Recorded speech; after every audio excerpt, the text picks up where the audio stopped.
Welcome to the Jordan Talks Jiu-Jitsu podcast, where Mike, Joey, and myself discuss all things grappling.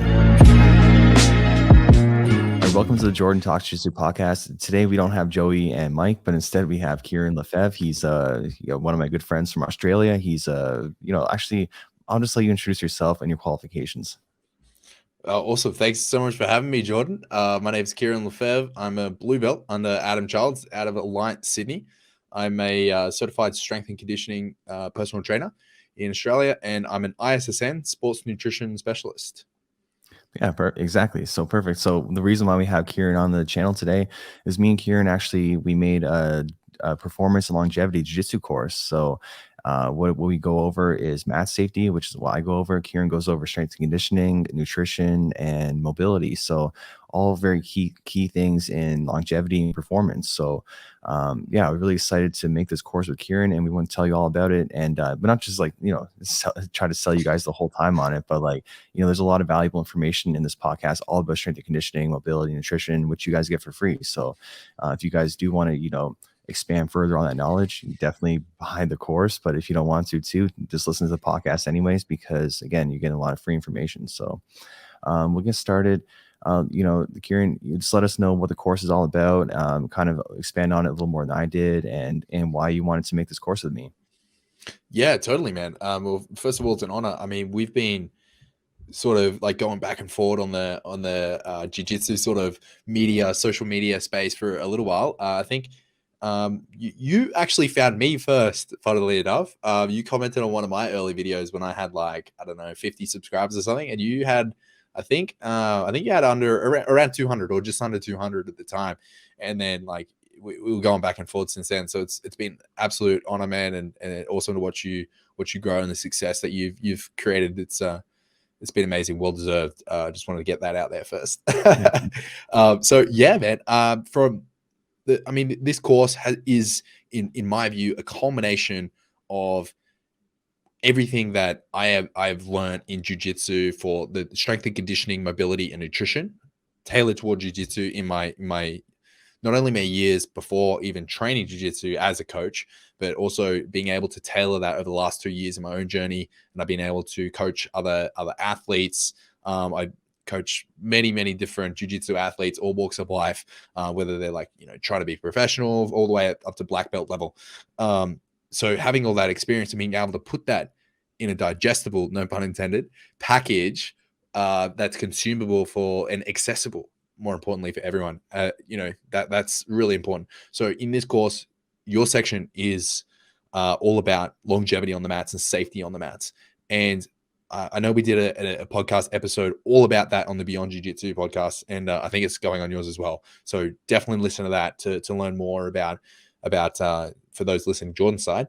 But yeah, so your section really important to stay safe on the mats, and when we address culture, we address the importance of tapping, different positions. So that's what you're going to learn there. And I think that's very important. And maybe it's not as sexy as what people want to talk about, but it's very, very important. Now, in the sections that I cover, we're talking about strength and conditioning, mobility, and nutrition. So in those sections, you're going to find a combination of everything that I've learned so far in my time as a coach, and how I have applied that specifically for jiu-jitsu. And I'm probably most excited about the nutrition section, because that's the section I personally like the most. But definitely the S&C and mobility, incredibly important. So yeah, that in a nutshell, that's what the course is about. That's what you're gonna find. Yeah, I know a lot of people have a hard time figuring out what's right and what's wrong, because there's so much information out there. So yeah, and I think it's great to get someone that is so qualified and does jiu-jitsu, because a lot of times you get people that are qualified but they don't do jiu-jitsu, or the other way around too. They do jiu-jitsu, they think they're qualified but they're not. So I really got the perfect guy. And yeah, like Kieren was saying, me and Kieren have been talking a long time. Kieren's actually helped me out so much with the channel, because he's just really smart when it comes to content creation and being a creator. So he's helped me out so much. So I just want to say thank you, Kieren, because a lot of the listeners and watchers, they might not be around because I've taken so much advice from you to grow my channel. So yeah, it might have looked different without you. So I appreciate everything you've done for me. I'm honored, man. Thanks, man.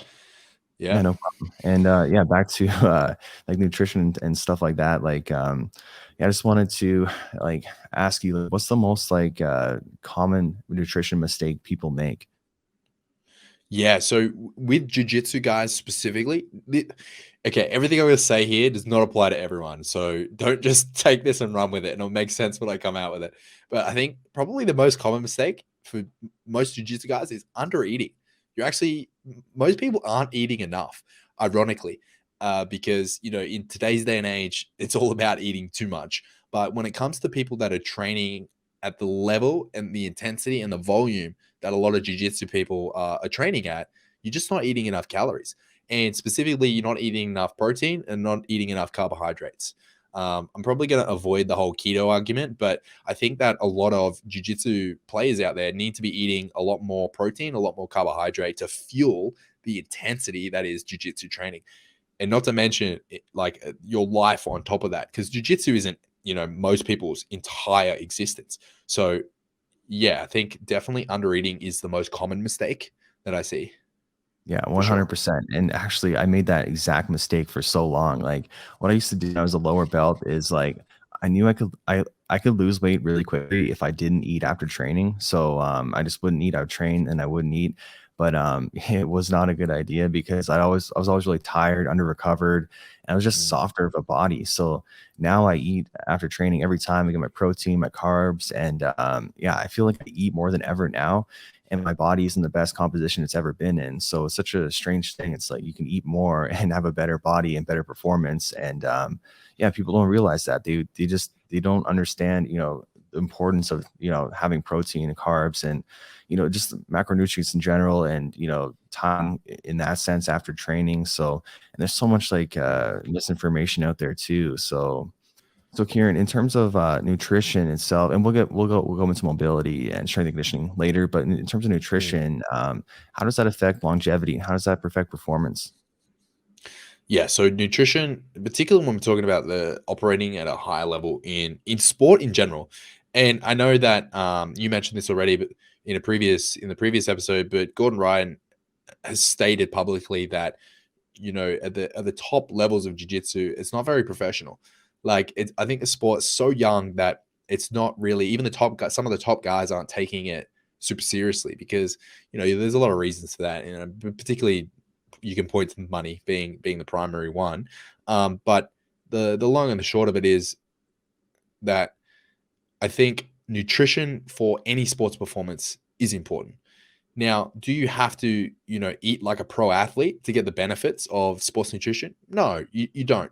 You can definitely meet yourself halfway by just having a consideration of nutrition in general. You'll be surprised at how much that can make an impact on your performance. And in terms of longevity, well, I mean, I think most people would understand that the better that you eat, the better that your nutrition is, the better you're going to do in the long run. So, I mean, that sort of speaks for itself. But specifically for jujitsu longevity, if you can perform better on the mats, if you're healthier, if you're fueling your body appropriately, you're avoiding things like fatigue, like malnutrition, under eating protein that we've already mentioned. But not only that, but avoiding not replenishing glycogen levels through like trying to be low carb or avoid carb because you've been told that it's bad by someone on Instagram.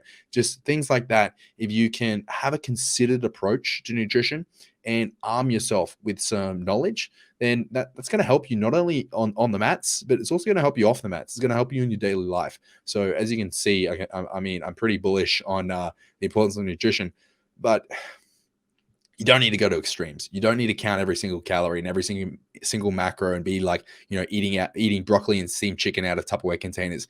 It's not like that. It doesn't have to be like that. That's not what I'm talking about. I'm talking about arming yourself with, nutrition theory. And if we can make it tailored specifically toward your jiu-jitsu, that's just going to be even better.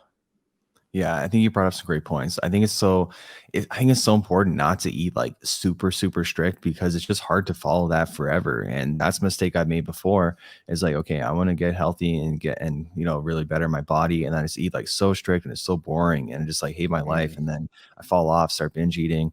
And yeah, which yeah, it's not very smart to do. And so now I have such Being a there. balanced approach. Yeah, exactly. I'm sure a lot of like, just in general, I think a lot of people that take care of their body have had like issues with like eating disorders and stuff like that because they get so hyper focused on how to do things right, and then but they get too consumed by it. So, now where I am in my like life career, I guess. So like I understand how much I can eat, what to eat, and I've learned all this stuff from like messing up and learning. And so like from both, right? Because there's Mm, times where I eat like terrible, and there's times I'd eat like really hyper good, really like measuring out every single thing, even like even things that are insignificant, like really low calories. And yeah. I'm really glad I'm not like that anymore, because I think people think that that's what you have to do to get healthy and eat properly.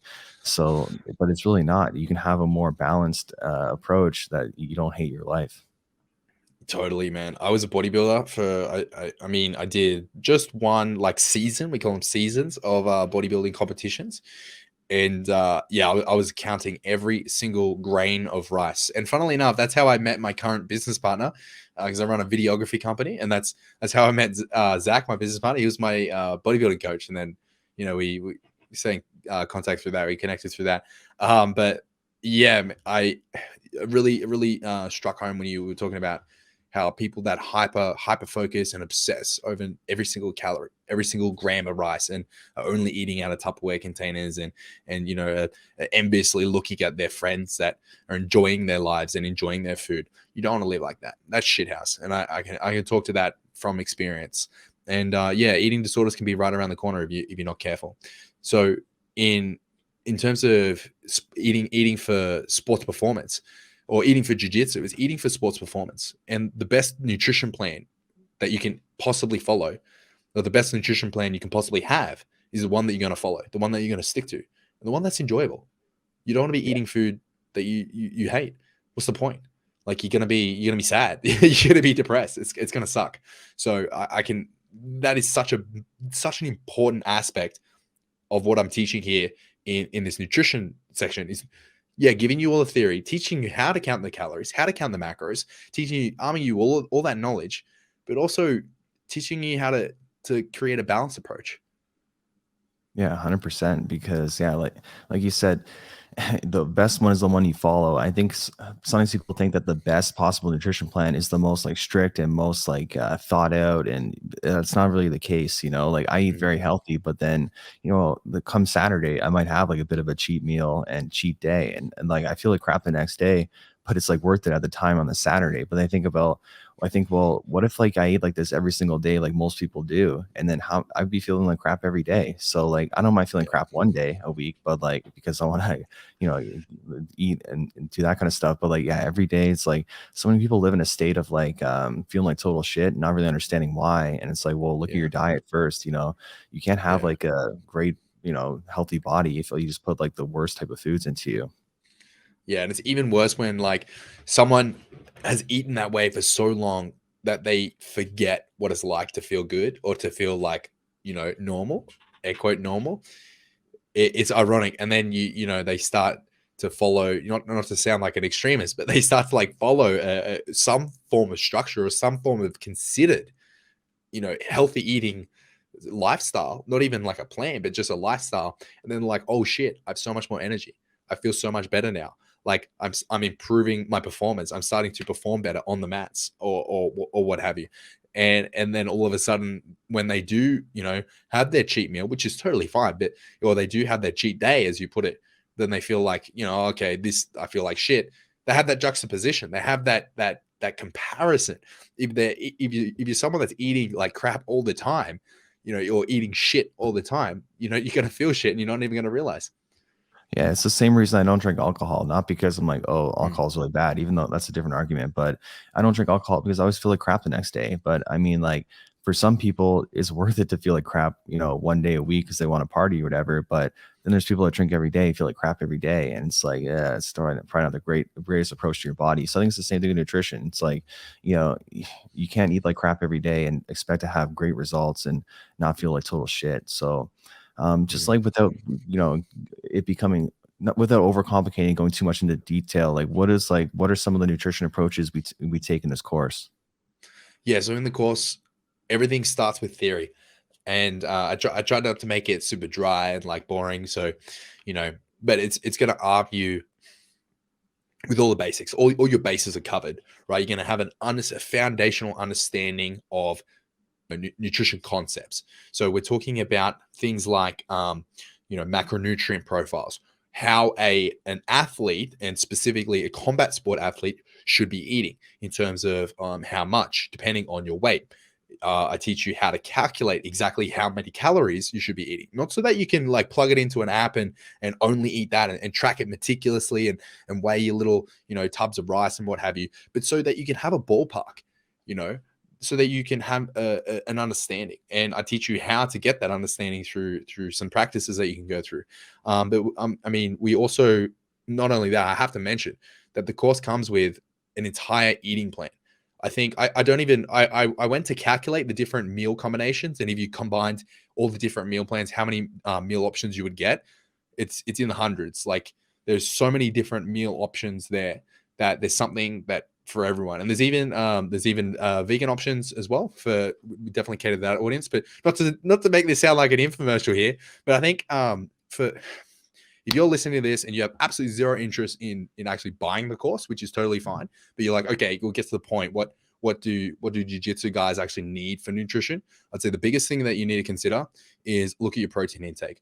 In terms of protein intake, my recommendation is that you're taking in at least 2 grams per kilogram of body weight for most people. And for those that don't use a metric system for pounds, that comes out to be approximately 1 gram per pound. That's what you want to aim for protein. That's really important that you get those numbers right first and foremost. Next, you want to have a look. Sorry, Kieren. I was just going to say that was the biggest game changer for me when I really upped my protein. I noticed such a big difference in not only my ability to recover, but just like protein is a really filling thing. And there's so many good protein, like good tasting protein snacks. Like you can put protein powder in like Greek yogurt and stuff like that. And like, that's one thing I really like to do. And just like, protein, man, people got to have more protein. That's like my number one recommendation. But sorry to cut you off. Keep going. Yeah, totally. And no, you're exactly right, Jordan. And I think the reason that people undereat protein is because it's the most satiating of the macronutrients. So it's going to make you feel full the fastest. Have you ever tried to overeat on steak? It's very difficult. Not many people can eat themselves sick on steak, but I mean, everyone can eat themselves sick on chocolate and ice cream. It's super easy. Because it's a combination between sugars and fats versus protein. So it's hard to overeat on protein. That's why a lot of the time, people can undereat on protein. And if you're not keeping it in the forefront of your mind and making a considered decision, it's easier to undereat. So that's for protein. So in terms of carbohydrates, I'd recommend approximately 50% of your total calories should be carbohydrates for athletes. And that is the current ISSM recommendation, is approximately 50%, and that's specifically for athletes. And it applies the same for combat sport athletes. There are some small exceptions and differences, but I go over that in detail, not to bog us down in too much detail. So that's for that. And for fats, you'd want pretty much the remainder of your calories, which if you've done everything correctly, it should come out to be approximately 25 up to 30% of your total calories from fats. Yeah. Now, if you like, I can go into specifically what protein sources, carb sources, and fat sources I recommend.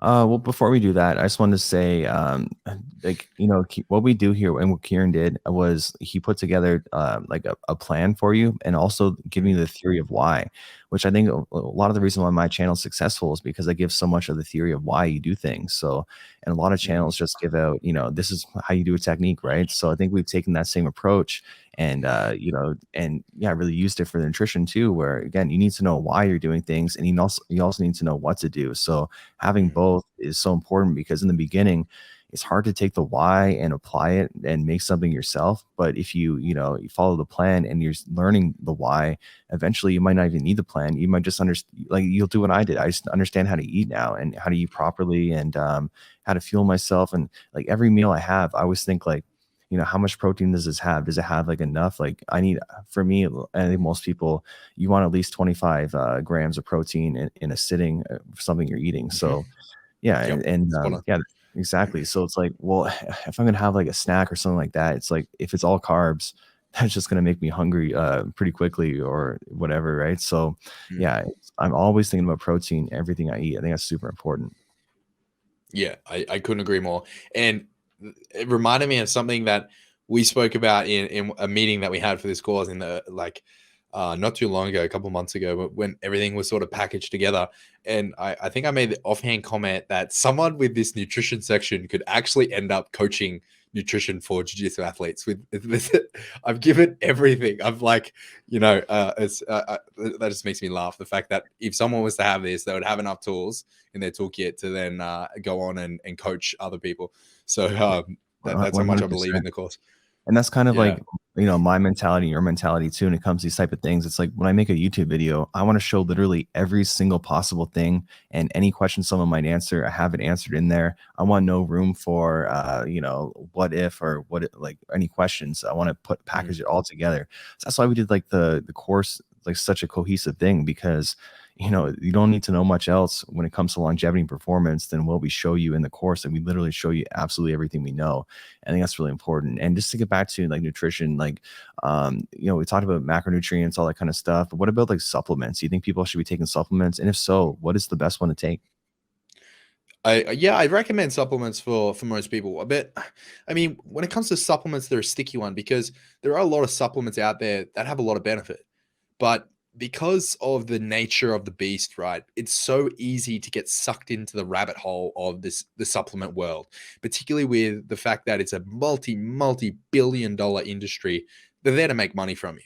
So they will sell you anything and everything they can, regardless of the effectiveness of it. It has, it's been shown in one minuscule study to have some form of benefit. They'll jam it down your throat with, being science backed. So that's my biggest gripe with the whole supplement world is it can be very distracting for people, and I'd say very distracting for beginners specifically. And yeah, so I just want to caveat, but yes, there are supplements that I recommend jiu-jitsu athletes to take. And I'm just going to give one recommendation, not to get, turn this into the supplement podcast. But if you take nothing else from this section of the episode, I just take away to supplement with creatine. I think that creatine is the most well-researched supplement on the market. Well, it is. It is the most scientifically backed and most well researched supplement on the market. It is so efficacious for everyone, all walks of life, regardless of whether or not you lift. So I think that supplementing with creatine is the way to go. How do you Yeah. do that? So my recommendation is 5 grams of creatine monohydrate per day. If you're searching creatine on any supplement store, you're going to find a million and one different types of creatine. A lot of them are different formulations to try and upsell you. They're just more expensive. There are some that have been shown to be like ever so slightly more beneficial in some studies, but I mean, 99% of the research has been done on creatine monohydrate. So that is what I recommend. Just take 5 grams of creatine monohydrate per day. Again, if you do some Googling on creatine, you'll find some things that talk about creatine loading. I don't recommend creatine loading. Creatine loading, for those that are interested, is effectively taking lots of creatine for the first 3 days. So take 20 grams for the first 3 days, then 11 grams for the next, I think, 10 days after the initial 3, and then go to the maintenance dose of 5. You can skip the loading, just go to 5 every day. It's going to take you about 4 to 6 weeks to see the benefits of creatine. What benefits are you going to see? You're going to see slightly more improved recovery between sets when we're talking about strength training. Again, if we're talking about strength training, you're going to see yourself being able to push out one to 1.5, 2 extra reps at around a 90% 1RM. So previously, example, if you were previously able to bench 80 kilos for 3, maybe you'll get 80 kilos for 4, and that's in that can be contributed not only strength gain but to your creatine stores. Yeah, without getting too scientific, basically what creatine does, it makes your muscles be able to store more ATP, which in Mm. turn, you store more water too. So is there a worry about like bloating or looking like more soft or anything like that? Look, some people do find a little bit more water retention, and some people have reported bloating. I've never experienced this personally, and I've never had any clients experience it. So It does happen to some people. I know that famously GSP says that he doesn't supplement with creatine at all because he thinks that it like makes him like really bloaty and retain lots of water. I don't know. I mean, maybe it does for him, but it's definitely not the norm. I think that creatine is safe for everyone. Like if you start supplementing with creatine, let me rephrase it like this: if you're like, a couple of pounds off your goal weight for a comp, I wouldn't stop supplementing with creatine to make that weight. Like, let me just put it that way. So I wouldn't really worry about it. And yeah, so basically the way creatine works is if your body naturally has creatine in it. So you get creatine naturally from things like eating red meat. It just so happens that you would have to eat a lot of red meat to get the creatine that we're talking about from a supplement. So when you supplement with creatine, you're saturating your muscles with creatine stores, or it is actually converted in your body to something called phosphocreatine. Now, for those that paid attention in high school biology, they'd know that phosphocreatine provides ATP, as you mentioned, Jordan. So yeah, think of it like you have more energy in your muscle cells.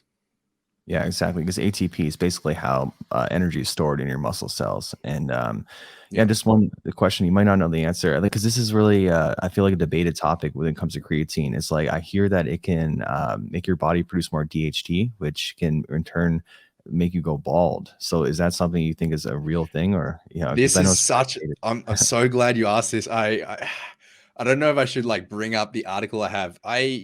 Okay, so you may not know this, but I used to run a podcast before the Beyond Jiu-Jitsu podcast, and it was based on my PT business. No one can find it now. It's definitely it's long and gone. All the when we talk about all the mistakes that you make in jiu-jitsu in the early days, imagine that, but in like the podcasting world, but everyone can listen to it. So I took it down. But I did an episode. It was like an hour long deep dive into creatine, and that was one of the most common myths that I found. And it is a complete, absolute, utter bullshit myth. I can bring it up. Man, I have to dig through my archive to find my notes on that episode. But just trust me, it's not true. There's so many myths about creatine. The balding myth is one. There's also one that is bad for your kidneys. Yeah, it's all BS. Well, that's Yeah, I good to wouldn't know. worry about Yeah, because it. because I don't take creatine right now, but like listening to you, I'm like, fuck, I should take creatine again. But I'm like, oh, I'm Yeah. kind of worried because I just, I'm worried about that. But it's just very similar to like, there's so many myths in jiu-jitsu. It's like a myth you can't cross your feet in an arm bar, and I'm trying to dispel that myth. It's like, Yeah. sometimes Well, you you should. can. But There's occasions you should. exactly. Yeah. There's occasions you shouldn't, and there's occasions where you should, where it's perfectly fine. 100%. So yeah, we'll move from the nutrition topic to strength and conditioning. So, and well, first off, yeah, what do you think is more important for jiu-jitsu? You think mobility? It's more important to practice your mobility, or more important to build your strength? Yeah, that's a good one. Look, I think for most people, the lowest hanging fruit is mobility. And the reason I say that is because it's so easy to implement. You don't need a gym membership, you don't need any weights, you don't need to follow any sort of like structured periodized program or anything like that. All you can do right now to improve your mobility for jiu-jitsu and realistically improve your performance longevity is to do a warm-up before the warm-up before class, a mobility specific warm-up.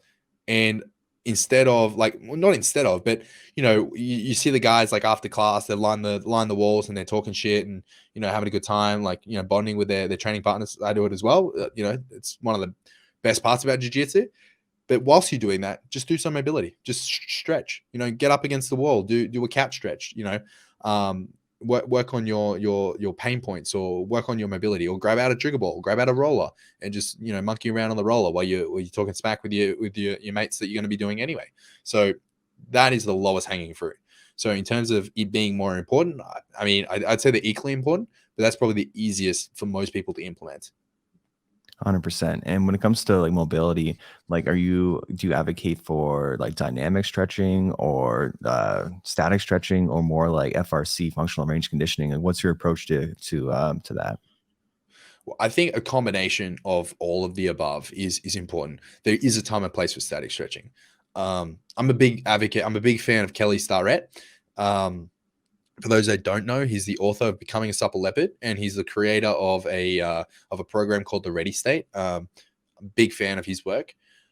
So Kelly is definitely an advocate for active range of motion, dynamic mobility work, and I think that is incredibly important.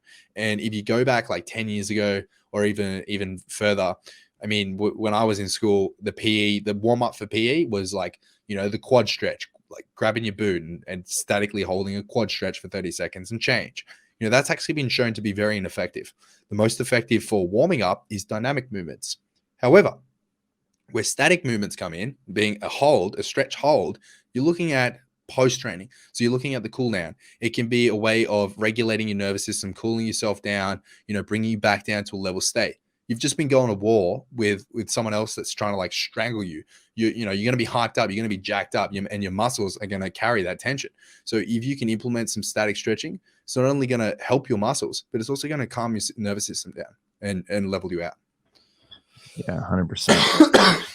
I guess one of the most like the hardest thing people to really understand is like the difference between static and dynamic, and when to do which one when. So I think it's really really good we have that in the course, because mobility matters so much. Like for example, like I remember when I first started Muay Thai, like when I would throw a round kick and it would be my hips were so they were just so like stiff, and I couldn't throw it properly at all. Like grind. Yeah, it was so bad. But over time, like now I can throw a really good round kick. I can really open up my hips, and I have the mobility now. So, I got that through just through like doing it more, but also just do mobility drills and exercises to open up my hips. And, not only that help my performance, but also helps my longevity. Because if you're that stiff, it's like you can tear something so easily. So yeah, it's such an important aspect of both longevity and performance. But how many people really do mobility? It's in jiu-jitsu, I would say probably under 1%. It's not good. It's no one, and it's such a game changer. It really was a game changer for me. Getting onto Kelly's stuff, getting onto some other stuff from these guys, Bulletproof and BJJ. If you've heard of those guys, they're awesome mates of mine, JT and Joey. Shout out to those boys. Yeah, man, like mobility is so important for jiu-jitsu. Exactly. It really comes back to like the lack of professionalism in jiu-jitsu.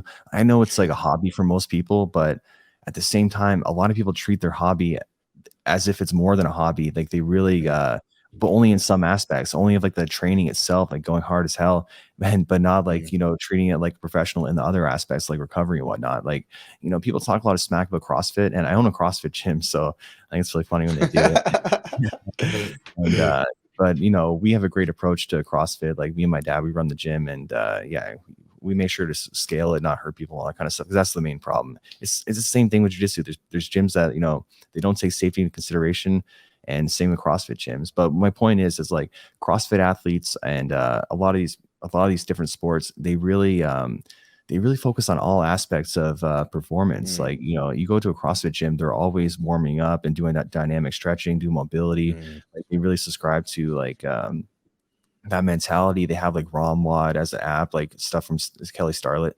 Like I would say like, way like 10, 20, 30 times more people in CrossFit know who Kelly Starrett is, as opposed to jiu-jitsu athletes have no idea who he is. It's just like we take this stuff serious. Jiu-jitsu athletes don't take it serious, but it's a hobby for both, right? So it's kind of funny, I think Kelly actually, fun trivia. I think he owned one of the first 7. He was in the top 10. I know of CrossFit gyms in the US. So he's right up there in the CrossFit space. But you're right. There is we talk shit about CrossFit, and I know I will, but they when it comes to mobility, they have it dialed in, and they've really championed the whole dynamic movements prior to exercise. And warm me up correctly, because let's face it, I mean, I'm not going to say this about your gym, but a lot of, like, if you just pluck out the random jiu-jitsu gym in the world and you look at their warm-up, it's going to be, your push-ups. It's going to be your sit-ups. It's going to be running around the mat for fucking, doing laps for a minute and a half or so. Is that a suitable warm-up for jiu-jitsu? No, it's not. I'm just going to come out and say, no, it's really not. So taking the onus on yourself taking 5-10 minutes. Get to class, get to class like 10 minutes early, do your short mobility warm-up, then go into your class and follow along the instructor, of course. But taking the onus on yourself. And after class, instead of like whilst you're chatting to your mates, spend 10 minutes, spend 15 minutes. And then if you want to take it that next step, you can implement a mobility routine and you'll feel so much better. You won't have those creaky joints, your back won't pop in 50 different places. And you wake up from the next morning from a hard jiu-jitsu session and you're just like dragging yourself out of bed, you're hobbling to work. You don't want to be that guy. Exactly. And there's a lot of guys like that out there. And it's Yeah. like, if you do the preventative type stuff, the stuff you need to do, then you don't need to go through like the hell of like recovering and your body just being total shit. And then you're complaining, oh, jiu-jitsu is like so hard on the body. So it doesn't need to be, And I just hear that a lot, so many people think that jiu-jitsu is so hard on the body. And it was mostly because their own fault, not doing preventative things. So yeah, mobility is so important. And let's talk about some strength and conditioning too. So, when it comes to like strength and conditioning, it can be a hard thing for people to, get into in terms of like how many times a week do you think is optimal for someone, training jiu-jitsu? Maybe like, I'd say the average person trains like 4 times a week for jiu-jitsu. So how many what do you think the recommendation would be for someone training that much? For someone training 4 times a week, I would say that if you can implement 2 strength and conditioning sessions, you're good to go. You're good as gold.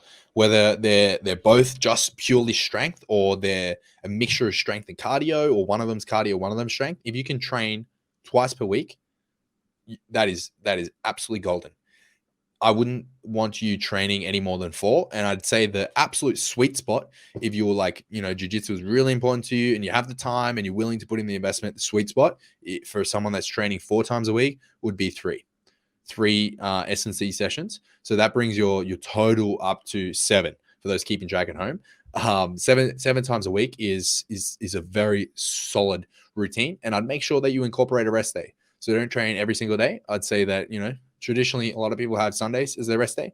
I think that's good for a mental reset and to give yourself a break. So I'd say train 6 days a week, 7 sessions, including jiu-jitsu. Yeah, exactly. I think the really common thing people do is they overdo it in the beginning and then they kind of fall off. So yeah, really important to be structured that way. Also important how you time things too, because if you can't go super hard 2 days in a row or 3 days in a row. You have to do like, a hard day and then more of like a rest day, maybe a medium day after, kind of like fluctuate the intensity and rate of perceived exertion like throughout the week too, and the days. So yeah. I think that's even to training blocks, like you can't, like if you have a very difficult training block into another difficult training block into another, and you don't have any tapering within your actual training structure itself, that's not good for you either. You're not going to be able to really make progress, because you make progress in your recovery. Exactly. You need those deload weeks too, right? That's something people don't understand 100%. how important deload week is. So like, what is a deload week for those that don't understand, that don't know? So a deload week is traditionally put at the end of a training cycle, or think of it, you're deloading from your training cycle. So let's take a strength training program, for example. You would normally have a week or 2, depending on the length. All these numbers are depending on the length of the actual cycle itself, the mesocycle we call it. But think of the training block as 12 weeks, right? You're going to have a week or 2 of an introduction into the new movements, because you're doing something new. So you're going to warm up to it. Maybe the sets are lower, the sessions a bit quicker, and the weight is a bit lighter. Then you're going to have your working weeks, right? You're going to have your building phase, if you will. So you really build into the program. It's the meat and potatoes of the program. That might run for anywhere from 6 to 8 weeks, depending on the length. And then you'll have I like to put a strength phase after that in my periodization, my programming. I do a strength phase, so it's a bit heavier. The weights are heavier. The rest times are longer. That sort of thing.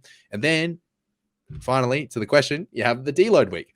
It comes after all the phases of the mesocycle, and it deloads you from that hard work. So you're still going to the gym, you're still getting in there, you're still moving the weights around, you're still doing a very similar program, except everything's a lot lighter. And you mentioned RPE, or rate of perceived exertion. that is a very good metric for more advanced programs that they use to ensure that you are on your deload week appropriately. So a deload week will have an RPE of maybe 50%. So you'll be going a 5, what's known as a 5 out of 10. So RPE is normally a scale of 1 to 10, and a 5 would be 50% of your maximum effort, if you will. Whereas previously you may have came off your strength week, which was a 9 on RPE, or somewhere around there, or 90% of like your 100%, if that makes sense.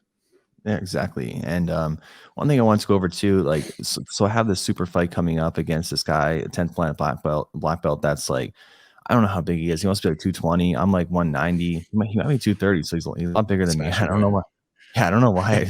Okay, yeah, but it's gonna be great because I could have went some against my own weight. But I'm like, I want to go against this guy. I think it'll be fun. But Yeah, I need to totally. really physically prepare for that. So Kieren is doing my strength and conditioning programming, and I know a good amount about strength and conditioning. I know a good amount about nutrition, a good amount about mobility, but I'm not an expert in it. So it's really important to me. I utilize an expert, and Kieren is an expert, so he's helping me out with that. So, all right, so this explains to the viewers what my program is going to look like.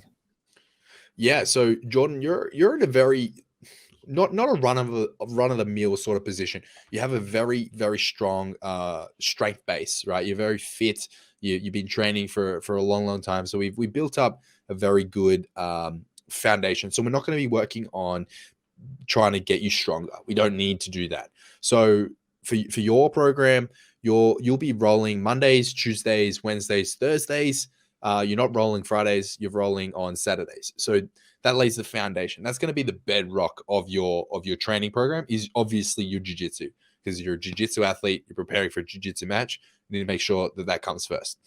Now we're going to layer some things on top of that, or some supplementary training on top of that, where we've broken it up into 2 strength days and 2 cardio days, conditioning days, which are going to be a mixture of HIIT and some other different things thrown in there, just for a bit of variety, and to make sure that we're coming in hot. So the way we're going to run this is your accessory training is going to be Mondays. You're going to be doing a strength workout with a little bit more of a mobility focus. So we're starting the week off, not your super hard day, but it is a strength workout with a lot of mobility thrown in there to make sure, like, stability work, unilateral movement, so utilizing one side of your body, but it will also have a foundation in a major lift. Next is your Tuesday is going to be your HIIT cardio. This is not going to be the hardest session of the week, but it's going to be some form of conditioning training. So we're looking at cardio, probably some hill sprints, something along those lines. We're throwing in this. This will be the workout where I said, we may change things up a bit. That will be the Tuesday. Wednesday and Thursday, straight rolling. We're not doing any strength and conditioning specifically on those days. You'll just be implementing your daily mobility routines. On Friday, you're not rolling on Fridays, so that is going to be your major strength training day. So we'll get you in the gym for at least 60 minutes, and we'll be working on. I know I said we don't need to work on strengths. When I say strength training, I just mean your S&C programming. So on Saturdays, that will be your hard day. So I have a Sunday completely off. I don't want you doing any training on Sundays at all. So your Saturday is the day we go hard. We do that at the end of the week so that we have the full Sunday to recover. So it's kind of like unconventional wisdom. A lot of people go hardest on Mondays. You see, like the hardest strength training days, or the hardest days are generally Mondays, Monday chest day in the pro culture, or whatever. But I actually want to shift that and put it on Saturday, so that you have the full Sunday to recover before you're going into Monday. And that is why the Monday session is more mobility focused, because you're coming off the back of a hard Saturday, if that makes sense. So you have the hard session on Saturday with your rolls, full rest day of Sunday, maybe, move about, do some mobility practice, but nothing strenuous. And then rolling into Monday, if you still haven't fully recovered from your Sunday, we have the option for your strength training there to be even lighter and more mobility focused. So that's the way it's structured. Yeah, that's perfect. And everything I'm doing can be found in the course. So, like, I could just wing it all but that would not be the best approach and give me the results I need, Mhm. because the only way I think I'm going to lose this match, and no disrespect to him, he's a great competitor, great jiu-jitsu athlete, but the only way I can lose, I think, is if I get tired. So, I'm really putting my trust in your hands, and yeah, so the responsibility is on you.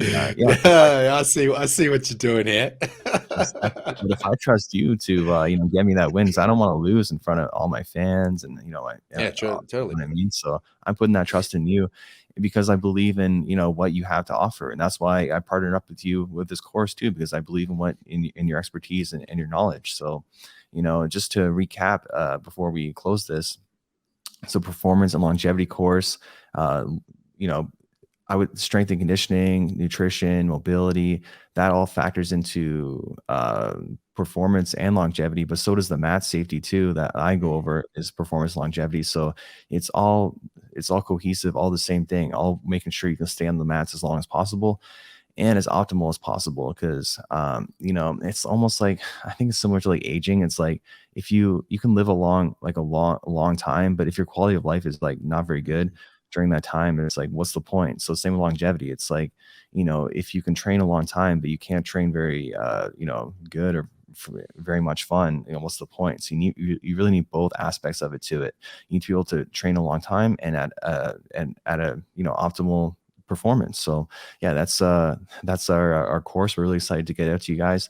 And if you want to get the course for yourself, we have a discount code. It is Jordan Podcast, and you can get a discount. So it'll be in the description below.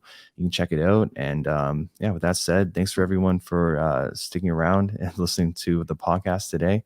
And yeah, thank you for coming on, Kieren. And do you have any last words you want to say? No, I just say that, I mean, I think that from my perspective, and I know that you would share this sentiment, Jordan. We have poured so much value into this thing. Um, so I'm really standing behind it, and yeah, I think you guys are really gonna dig it. So check it out if that interests you, and yeah, I think you'll really get a lot out of it. Exactly. Value is the name of the game, and for me and for Kieran. And yeah, I wouldn't ever try to sell like my audience something I didn't fully believe in. And I fully believe in this course. I want everyone to train for a long time and for maximum performance. So with that said, yeah, we'll see you guys next time.